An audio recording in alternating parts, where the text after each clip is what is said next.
रंगीन शेरों की खाल में नकली बहरूपिया बाघ मानव और राजा गोल्डन शेर शेर बचाओ। एक घना जंगल था। उस जंगल में अलग अलग रंगों के रंग बिरंगे शेर रहते थे।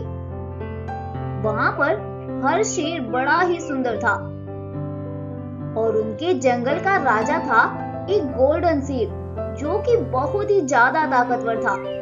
वह अपनी प्रजा का बड़े ही अच्छे से ख्याल रखता था। वहीं पास वाले जंगल में एक शैतान बाघ मानव रहता था। यह बाघ मानव इतना बेखौफ और जालिम था कि किसी भी छोटे बड़े जानवर का बड़े ही बेरहमी से कत्ल कर देता था।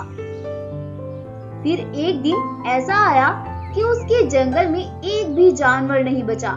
सभी जानवर उस जंगल को छोड़कर दूसरे जंगल में भाग गए थे। एक दिन बाघ का जासूस चीता दौड़ता हुआ उसके पास आता है। अरे चीता, तुम इतने दिन से कहाँ गायब थे? तब चीता बोलता है, महाराज, मैं अभी रंगीन शेरों के जंगल से आया हूँ। रंगीन शेरों का जंगल, ये क्या है? महाराज, जिस जंगल से मैं आया हूँ उस जंगल के सभी शेर रंगीन हैं। वह कोई इतने ज्यादा ताकतवर शेर नहीं है, बस उनका जो राजा है वो बहुत ज्यादा ताकतवर है।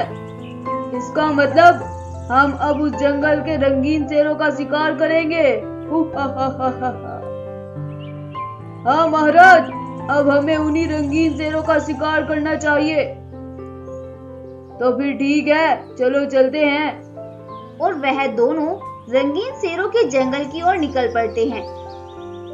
कुछ ही देर में वह दोनों उन रंगीन शेरों के जंगल में पहुंच जाते हैं। तभी उन्हें वह सब रंगीन शेर उनके राजा सफेद शेर के पास खड़े हुए दिखाई देते हैं। तब वे दोनों उनकी बातें खड़े होकर सुनने लगते हैं। सुनो सुनो भाइयों, मैंने तुम्हें यहाँ इसलिए बुलाया है कि मेरे पास के जंगल में एक दुष्ट बाघ मानव रहता है। उसने अपने जंगल के बहुत से जानवरों को मार दिया है और जो जानवर बचे हैं वह जंगल छोड़कर भाग गए हैं। अब उस जंगल में एक भी जानवर नहीं बचा है। तुम्हें भी सावधान रहना चाहिए।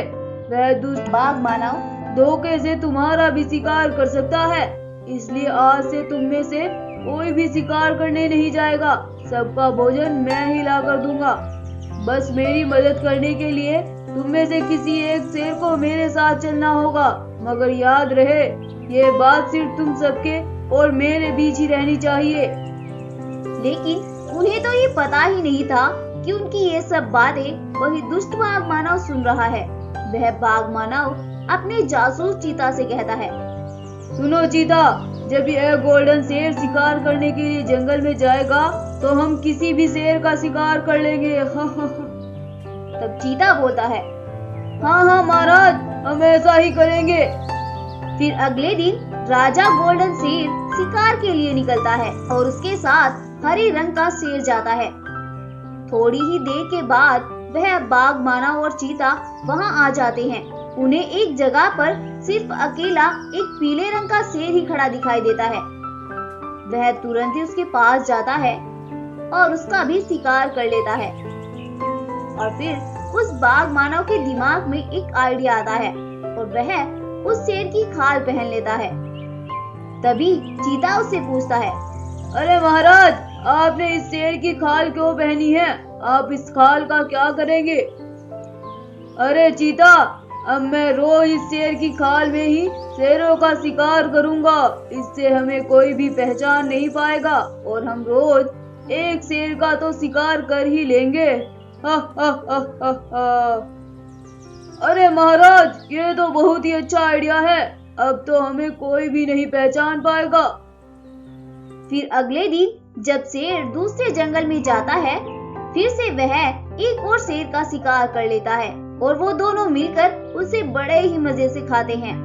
अरे चीता, अब तो हमारे मजे ही मजे हैं। इस शेर की खाल में तो हमें कोई पहचान ही नहीं पा रहा है। हाँ महाराज, आप सही कह रहे हो।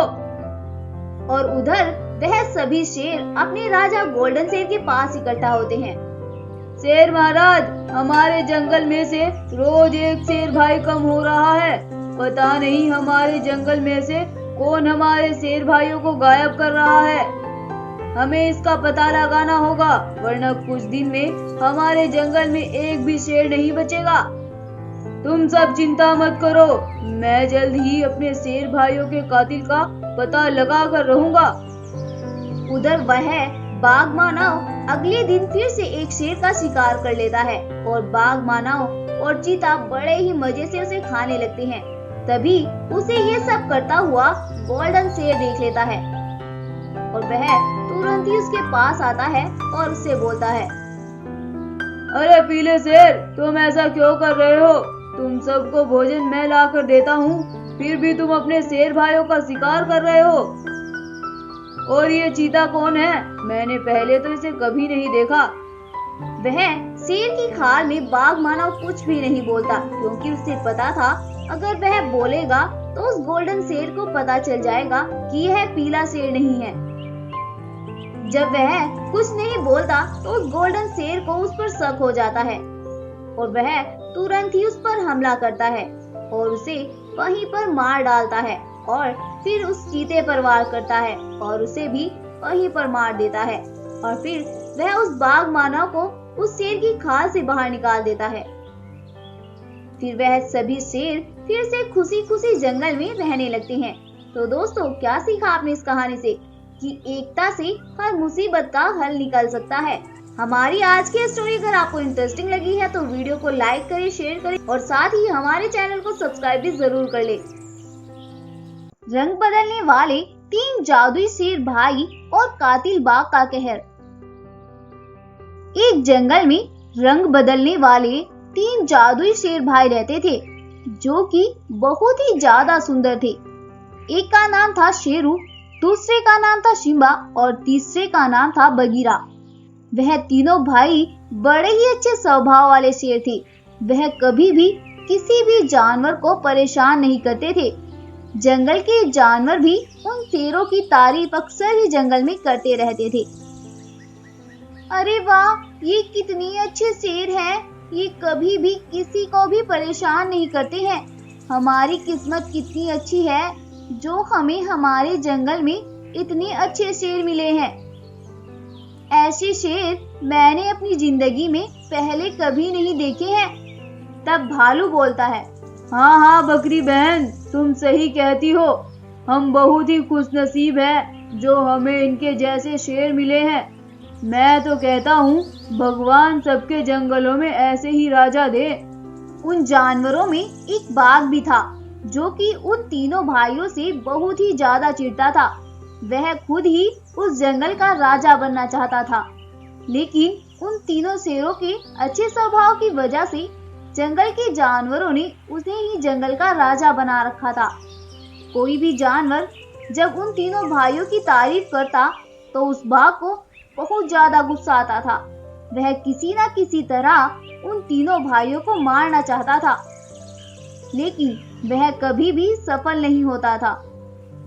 एक दिन वह बाघ अपनी गुफा पर बैठा हुआ इसी बात के बारे में सोच रहा था।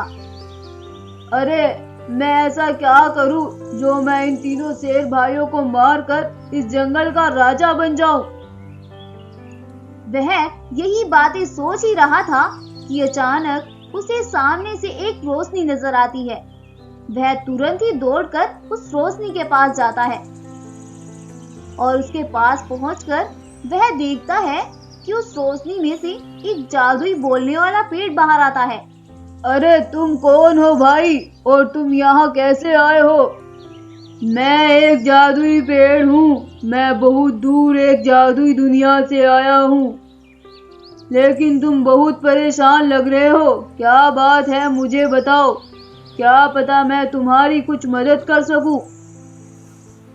अरे क्या बताऊं पेड़ भाई, हमारे जंगल में 3 रंग बदलने वाले शेर रहते हैं, जिनके पास बहुत सी शक्तियां भी हैं। वह जब भी चाहे कैसे भी रंग बदल सकते हैं। मैं इस जंगल का राजा बनना चाहता हूँ, लेकिन मैं ऐसा अकेला तो नहीं कर सकता। क्या तुम मेरी मदद कर सकते हो? तुम्हारी समस्या तो बहुत ही बड़ी है। मैं तुम्हें कुछ शक्तियाँ देता हूँ जिनकी मदद से तुम और भी ज्यादा ताकतवर हो जाओगे। और फिर वह पेड़ उस बाघ को कुछ शक्तियां देता है। फिर वह बाघ अपनी गुफा पर वापस आ जाता है। अपनी गुफा पर पहुंचकर वह एक प्लान बनाता है। अरे, उन तीनों भाइयों को मैं एक साथ तो नहीं मार सकता। मुझे एक एक करके ही उन तीनों को मारना होगा। अगर मैं उन तीनों को मारूंगा तो वह तो मुझ पर ही भारी पड़ जाएंगे। ऐसा सोचकर वह फिर से जंगल की ओर निकल पड़ता है और वह दूर से ही उन तीनों भाइयों की गुफा को देख रहा होता है कि तभी वह देखता है कि बगीरा और सिम्बा शेर भाई किसी काम से कहीं जा रहे हैं और उनका एक भाई वहीं पर ही है। वह तुरंत ही उसकी गुफा पर जाता है और उससे बोलता है, तुम तीनों भाइयों ने इस जंगल में बहुत ही ज्यादा इज्जत कमा ली है। सभी जंगल के जानवर हर वक्त तुम्हारी ही तारीफ करते हैं। मैंने सोचा क्यों ना मैं तुम तीनों भाइयों को मार ही देता हूँ। इतना कहकर वह शेर शेरू पर हमला कर देता है और उसे वहीं पर मार देता है। थोड़ी देर के बाद जब सिम्बा और बगीरा वापस गुफा में आते हैं तो वह देखते हैं कि उसके भाई शेरू को किसी ने मार दिया है और वह जोर जोर से चिल्लाने लगते हैं, मेरे भाई शेरू, तुम्हारा ये हाल किसने कर दिया है? अगर हम तुम्हें गुफा पर अकेला न छोड़कर जाते तो ऐसा तो ना होता। और उधर बाघ अपनी गुफा पर बहुत ज्यादा खुश होता है और वह बोलता है, आज तो एक कांटे को मैंने रास्ते से हटा दिया है। अब 2 बाकी कांटे हैं, उनका भी नंबर जल्द ही आएगा। अगले दिन वह बाघ फिर से वहीं पर जाकर चुप चुप कर उन दोनों भाइयों को देख रहा होता है कि आखिर कब उन दोनों में से कोई एक अलग हो जाए और मैं तुरंत ही जाकर किसी एक भाई को मारूं। कि तभी बगीरा को प्यास लगती है और वह पानी पीने के लिए जाता है। उसको जाते देख बाघ तुरंत ही भागकर उसके पास जाता है और उसे भी मार देता है।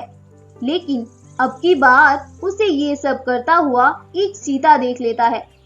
चीता तुरंत ही भागकर बगीरा शेर के पास जाता है और उसे सब कुछ बता देता है। ऐसा सुनकर बगीरा शेर भागकर अपनी गुफा की ओर आता है और वह देखता है कि उस बाघ ने सिम्बा शेर को भी मार दिया है और वह बाघ वहीं पर खड़ा हुआ था। उसे ये सब देखकर बहुत ज्यादा गुस्सा आता है। तभी बाघ उससे कहता है, अरे तुम भी आ गए, चलो कोई बात नहीं, मैं तुम्हें भी आज ही यहीं पर मारकर इस जंगल का राजा बन जाऊंगा। तुमने ये अच्छा नहीं किया। अगर तुम्हें इस जंगल का राजा बनना ही था तो तुम हमें बता देते, हम तुम्हें खुशी खुशी राजा स्वीकार कर लेते। लेकिन तुमने ये अच्छा नहीं किया। अब मैं तुम्हें नहीं छोड़ूंगा।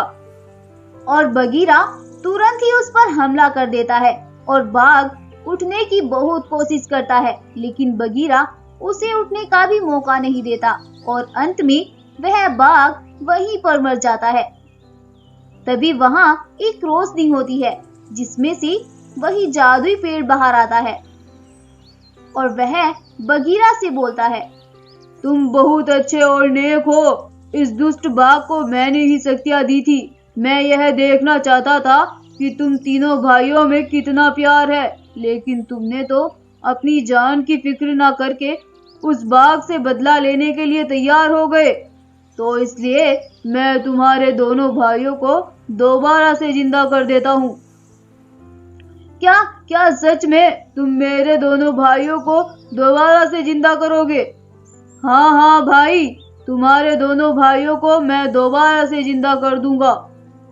और तभी वह पेड़ उसके दोनों भाइयों को भी दोबारा से जिंदा कर देता है और वहां से गायब हो जाता है। और वह तीनों भाई फिर से खुशी खुशी जंगल में रहने लगते हैं और यह कहानी यहीं पर खत्म हो जाती है। तो दोस्तों, क्या सीखा आपने इस कहानी से? कि मुसीबत के समय एक भाई ही दूसरे भाई के काम आता है। तो इसलिए हमें कभी भी अपने किसी भी भाई से लड़ना नहीं चाहिए, बल्कि उसके साथ बड़े ही हंसी खुशी से रहना चाहिए। स्टोरी अच्छी लगी हो तो वीडियो को लाइक करिए, शेयर करिए और हमारे चैनल को सब्सक्राइब भी जरूर कर ले।